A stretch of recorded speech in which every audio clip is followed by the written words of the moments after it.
Indonesia is the largest archipelago in the world.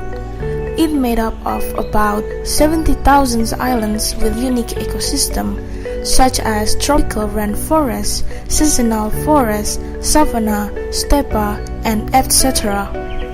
Straddling equator, the archipelago is on a crossroads between two oceans, the Pacific and the Indian Ocean, and bridged to continents, Asia and Australia.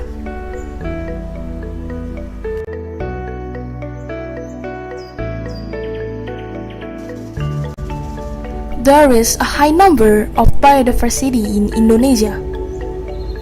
The plant life of the archipelago reflects a mingling of Asiatic and Australian forms with endemic ones.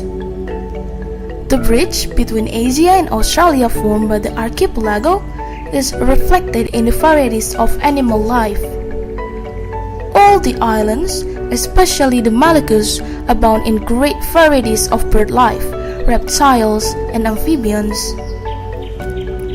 The abundant marine life of Indonesia's extensive territorial waters includes a rich variety of corals.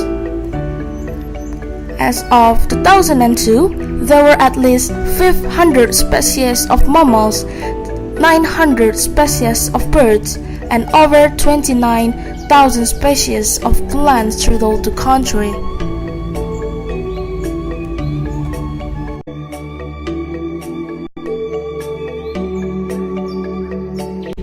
Biodiversity is a complex and countless value.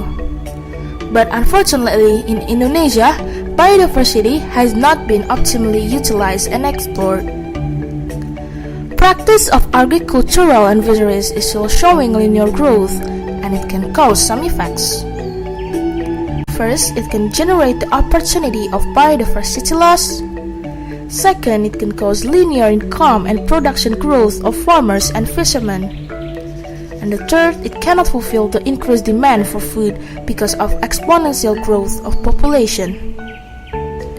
And one of the solutions to fix the problem is by combining biodiversity farming with other existing programs on agricultural and fisheries.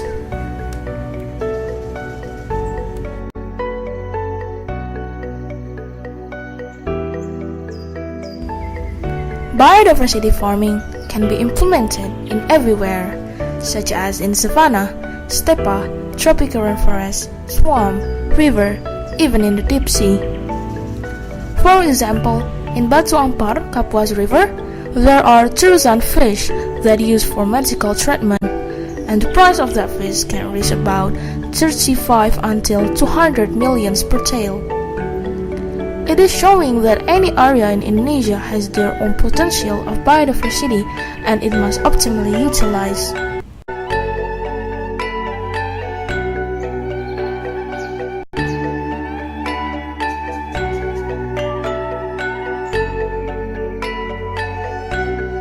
Second, biodiversity farming can be implemented by anyone. Anyone can do this system: young people, old people, farmers, fisheries, and all people around the world.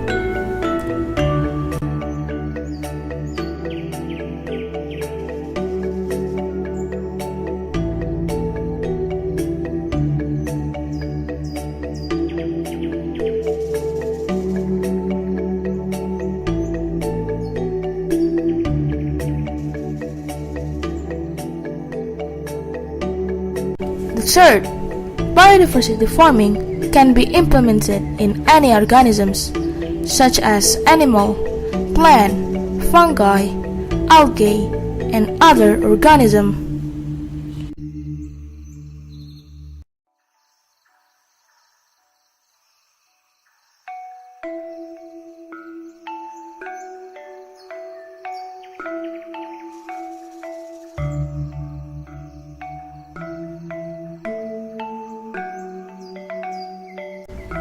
And the last, biodiversity farming can be implemented by combining with new eco-ideas, such as vertical farming, sky farming, floating farming, hybrid farming, and mycoponic.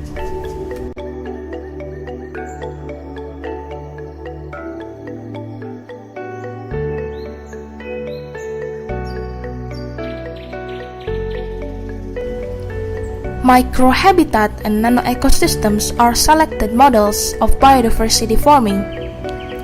There are 5 characteristics of the models.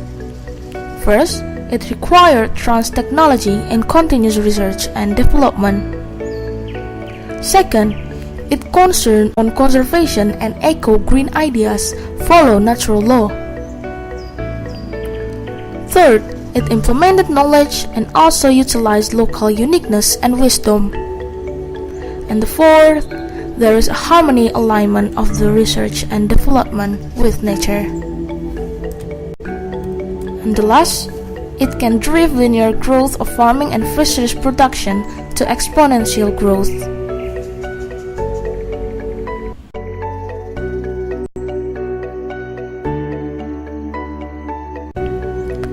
There are some advantages that we can get from the biodiversity farmings. It can catalyze farmer-to-farmer solution, catalyze empowerment and productivity of farmers, fishermen, and the global community.